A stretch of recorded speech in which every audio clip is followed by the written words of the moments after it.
অনেক ভালো talk show হচ্ছে যেখানে এসে আমরা স্বাধীনভাবে অনেকেই কথা বলতে পারছি, আবার এটাও হচ্ছে যে অনেক অযৌক্তিক কথাবার্তাও হচ্ছে। আওয়ামী লীগের আমলের চাইতে ইন্টারনেটে যে ট্র্যাশ আবর্জনা সেটা কয়েকশো গুণ বৃদ্ধি পেয়েছে।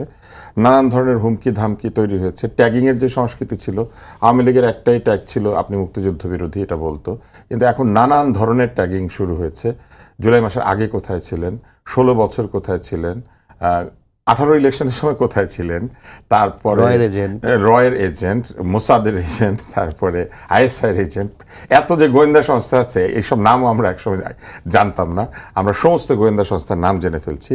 এবং আরও একটি অদ্ভুত বিষয় চালু হয়েছে, সেটি হচ্ছে যে রাতারাতি বহু সংখ্যক নেতা গজিয়ে উঠছেন এবং প্রত্যেকেই তার অতীতকে সম্পূর্ণভাবে অস্বীকার করে নতুনভাবে নেতৃত্ব দিতে শুরু করেছেন। 147টা দল নিবন্ধনের জন্য অ্যাপ্লাই করেছে। ফলে আওয়ামী লীগের সময়ের চাইতে হয়তো কিছু কিছু জায়গাতে উন্নতি হয়েছে, কিন্তু যে ঘুষের সংস্কৃতি ছিল, দুর্নীতির সংস্কৃতি ছিল, আইন হাতে তুলে নেওয়ার যে প্রবণতা ছিল এবং বিভিন্ন ক্ষেত্রে বেআইনিভাবে গায়ের জোরে কাজ করে নেওয়ার যে চেষ্টা ছিল, এগুলি কিন্তু বন্ধ হয় নাই, বরং অনেকাংশে বৃদ্ধি পেয়েছে।